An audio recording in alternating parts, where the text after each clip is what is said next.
연방 상원이 이르면 내일 1조 달러 규모의 인프라 투자 예산 표결에 나설 것이라는 전망이 나왔습니다. 민주당은 표결할 때 과반 찬성이 가능해 인프라 예산 통과라는 결과를 기대하고 있습니다. 보도에 박진남 기자입니다. 연방 상원이 조 바이든 대통령의 최우선 과제 중 하나인 1조 달러 규모의 초당적 사회 인프라 법안 심의 절차 돌입에 타협해 처리 절차에 돌입한 지 12일이 지났습니다.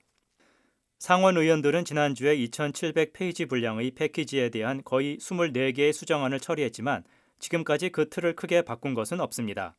어제인 일요일에도 연방 상원 의원들은 사회 인프라 시설 패키지의 최종 통과를 목표로 의회에 모였습니다. 이 법안은 상원 의원들로부터 광범위한 지지를 얻고 있지만 테네시주 공화당 빌 해거티 상원 의원은 일요일 이 법안을 사회주의적 부채 폭탄이라고 지적하면서 상원의 토론 시간을 늦추도록 강요해 주말 동안 신속한 통과가 중단되었습니다. 이 때문에 상원은 오늘 밤낮 긴 회의를 거쳐 내일인 화요일 일찍이 최종 투표를 한다는 계획입니다. 다수당 척 슈머 원내대표는 상원이 2주 연속 주말 회기를 거치면서 쉬운 길 또는 험난한 길을 갈 수 있다고 동료 의원들에게 강조했습니다. 그러면서 그는 이 법안이 통과될 때까지 계속 갈 것이며 법안에 진전이 있을 때까지 8월에 휴회하지 않을 것이라고 말했습니다. 공화당 미치 매커넬 원내대표를 포함해 최대 20명의 공화당 의원들이 법안에 찬성할 것으로 예상되는 가운데 법안 통과에 필요한 60표 장벽은 넘길 것으로 예상되고 있습니다.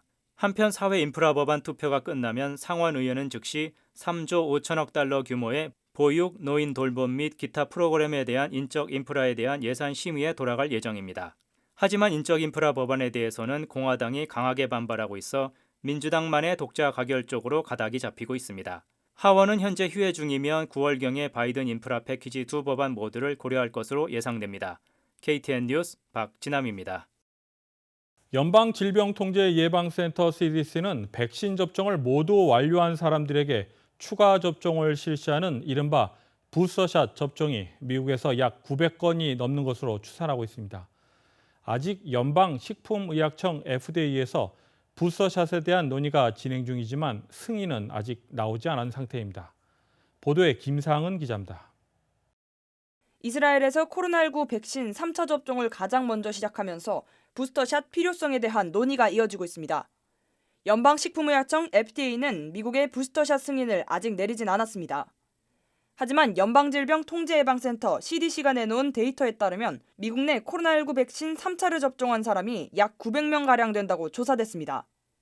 조사된 900건마저 자발적 보고로 추산된 수치라 보고되지 않은 건수를 합하면 이보다 많은 미국인이 부스터샷을 접종한 것으로 예상됩니다.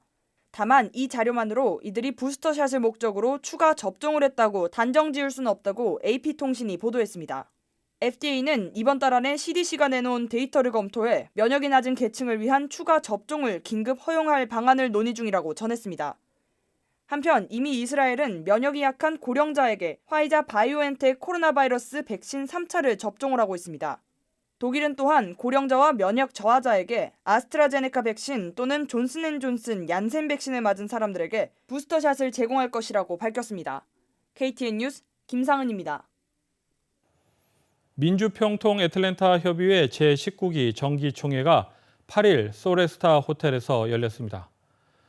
코로나19 팬데믹 여파로 예년과는 다른 활동을 펼쳐온 민주평통 측은 12명의 차세대들에게 장학금을 수여하며 제19기 활동을 마무리했습니다. 민주평통 애틀랜타 협의회 김형률 회장은 개회사에서 우리가 만드는 새로운 한반도라는 표어로 시작한 제19기 활동에 대해 소개한 후 여러 행사를 통해 통일의 씨앗을 뿌렸다고 밝혔습니다.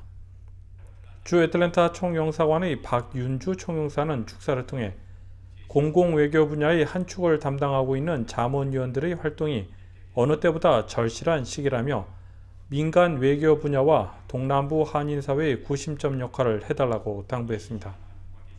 박형선 간사는 사업활동 보고를 통해 코로나19 팬데믹 여파로 온라인과 오프라인을 통해 다양한 활동을 했다며 사진 모음을 통해 제19기 활동을 소개했습니다. 협의회는 재무 결사 및 감사 보고에 이어 장학금 전달식을 가졌습니다. 임형기 수석 부회장은 장학생 선발 과정과 경과를 자문위원들에게 소개하며 지원자들의 수준이 매우 박빙으로 인해 최종적으로 12명을 선발하게 됐다고 밝혔습니다. 협의회 측은 이번에 선발된 12명의 장학생들에게 각각 $1,200씩의 장학금과 장학증서를 수여했습니다. 한편 민주평통 애틀랜타 협의회 제20기 출범에 앞서 자문위원들 인선과 관련 막바지 작업에 들어간 것으로 전해졌습니다. 또한 제20기 회장과 간사에 누가 임명될지에 대해서도 관심이 모아지고 있습니다. KTN 뉴스 스티븐입니다. 2021 세계 한인 청소년과 청년을 대상으로 열린 콘텐츠 공모전 더 위대한 도전 응모 마감이 이틀 앞으로 다가왔습니다. 꿈과 열정 그리고 아이디어만 있으면 누구나 참여 가능합니다. 그 자세한 내용을 김상은 기자가 전해드립니다. 한국과 해외에 거주하는 세계 한인 청소년들을 위한 문화 경연대회 더 위대한 도전이 오는 11일 수요일 마감됩니다. 이번 공모전은 에세이, 영상, 그리고 퍼포먼스 부문으로 한인 청소년의 세계 시민으로서의 다양성에 대한 감각과 세계 한인으로서의 정체성을 높이기 위해 마련됐습니다. 1992년생부터 2008년생 한인이라면 누구나 개인 또는 2인 이상 8인 이하 팀으로 참여 가능합니다. 2003년 1월 출생자부터 2008년 12월 출생자는 틴스 부문, 1992년 1월 출생자부터 2002년 12월 출생자까지는 유스 부문으로 지원 가능합니다. 참가자는 각 분야별로 한 개의 작품만 출품 가능하며 세 가지 분야 모두 중복 출품이 가능합니다. 에세이 부문은 한국어 또는 영어로 A4 기준 3매에서 5매 이내 MS 워드 문서 규격으로 제출 가능합니다. 영상 부문은 영화, 애니메이션, 다큐멘터리, 브이로그 등 30초에서 5분 이내 영상이 가능합니다. 퍼포먼스 분야는 K-팝 노래, 뮤직비디오, 안무, 악기 연주 등 엔터테인먼트 부문으로 2분에서 5분 이내 영상이 가능합니다. 총 상금은 하나 4,600만 원으로 각 부문이 나눠져 시상될 예정입니다. 자세한 내용은 홈페이지를 참고하시기 바랍니다. KTN 뉴스 김상은입니다. 다음은 코로나19 소식입니다. 오늘의 코로나19 현황을 김상은 기자가 종합했습니다. 8월 9일 오후 2시 50분 기준 미국 내 코로나19 누적 확진 환자는 3,661만 244명, 누적 사망자는 63만 3,293명입니다. 지난 주말 동안 신규 확진 환자는 29만 7,991명 늘었고 신규 사망자는 1,331명 증가했습니다.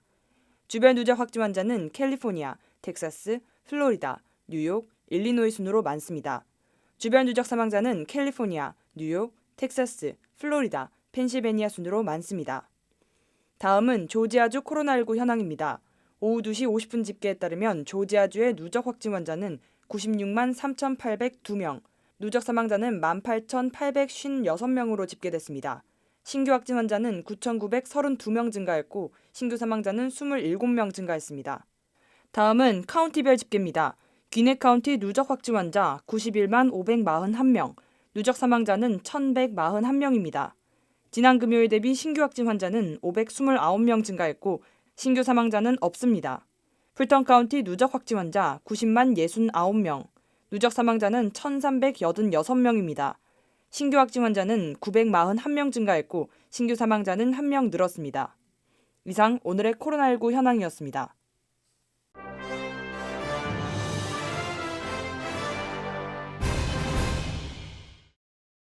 캐나다 정부가 그동안 코로나19 팬데믹으로 폐쇄 조치됐던 국경을 9일부터 백신 접종을 완료한 미국 영주권자와 시민권자에 대해 비필수 목적 입국을 허용했습니다. 이에 따라 오늘인 9일부터 토론토, 몬트리올, 캘거리, 밴쿠버 외에도 퀘벡, 오타와, 위니펙, 에드먼턴 공항이 국제선 운행을 재개했습니다. 캐나다 정부는 이어 미국 외 다른 국가 거주자는 9월 7일부터 캐나다 입국을 허용할 예정이라며 국가별 코로나 상황에 따라 허용 국가의 목록은 수시로 변경될 수 있다고 덧붙였습니다. 또한 캐나다 보건부는 해외 입국자 전원을 대상으로 실시했던 코로나 검사를 폐지하고 입국자 일부를 무작위로 선별하여 검사할 방침인 것으로 알려졌습니다.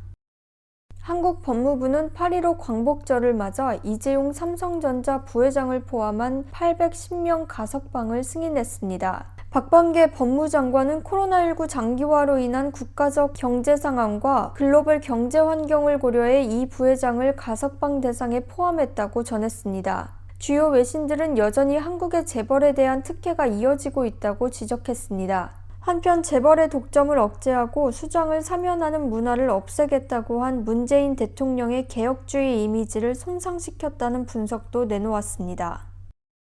미 항공우주국 나사가 화성과 같은 환경에서 1년간 훈련에 참가할 지원자 4명을 6일 모집하기 시작했습니다. 참가자들은 미국 텍사스주 휴스턴 존슨 우주센터에 마련된 1,700제곱피트, 158제곱미터 크기의 가상화성 주거 환경인 마스준 알파에서 지내게 됩니다. 이들은 무중력 유형 등 화성 탐험 임무를 수행합니다. 가족과의 통신은 제한되고 식량과 자원 부족, 장비 고장 등 화성 생활 중에 잠재적 어려움도 경험하게 됩니다. 나사는 내년 가을부터 3차례에 걸쳐 이러한 시험을 진행할 예정입니다.